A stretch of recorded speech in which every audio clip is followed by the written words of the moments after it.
Naging pagkatalo ng ating Gilas Pilipinas kontra sa New Zealand Tall Blacks, kanino ba natin dapat isisi? Pag-usapan natin yan mga kabasketball, pero bago yan, huwag kalimutan mag-like at mag-subscribe bilang pagsuporta. Sa kakatapos lang na bakbakan ng ating Gilas Pilipinas kontra sa New Zealand Tall Blacks, kung saan umabot pa sa double overtime ang kanilang naging matinding bakbakan, bago kapusing sa dulo ang ating Gilas Pilipinas sa score na 106-102.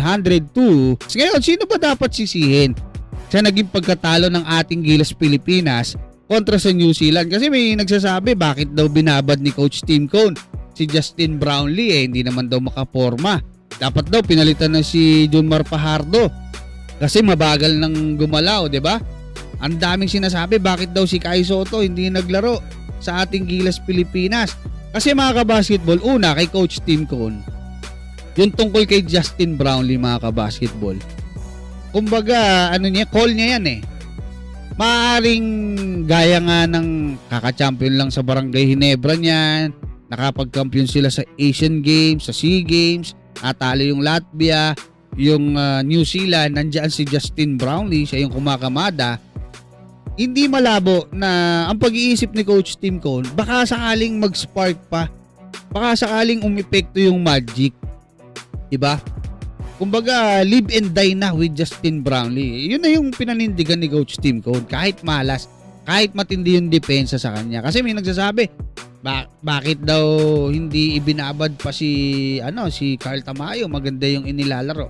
Maaaring yun yung dahilan. Hindi ko masabing mali, hindi ko masabing tama. Pero yung punto na yon, maaaring yun yung punto netong si Coach Tim Cone. Wala po tayong dapat sisihin doon. Si Junmar, nagsabi na yan kay Coach Tim na hindi na siya dapat sasama. Kaya lang, kung wala nga si AJ, ay wala nga si QMB at wala nga si Kai, kailangan natin ng malaki. Wala tayong malaki pag wala si Junmar, si AJ lang. 'Di ba? Pero ang alam natin, si Kai Sotto, bata pa lang po siya. Naglalaro na siya sa Gilas. Actually, nasa G-League nga siya, umuwi siya para sa Gilas eh. Hanggang sa hindi lang nga siya nakabalik sa Ignite eh, 'di ba? Hindi na siya tinanggap dahil nga sa COVID restriction.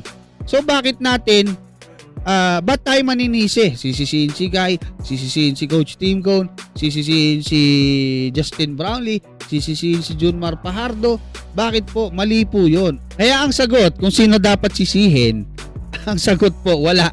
Dahil wala namang may gusto na matalo ang ating Gilas Pilipinas. Hopefully manalo tayo kontra sa Australian Boomers sa July 6. Hanggang dyan mga kabasketball, maraming salamat at God bless sa inyong lahat.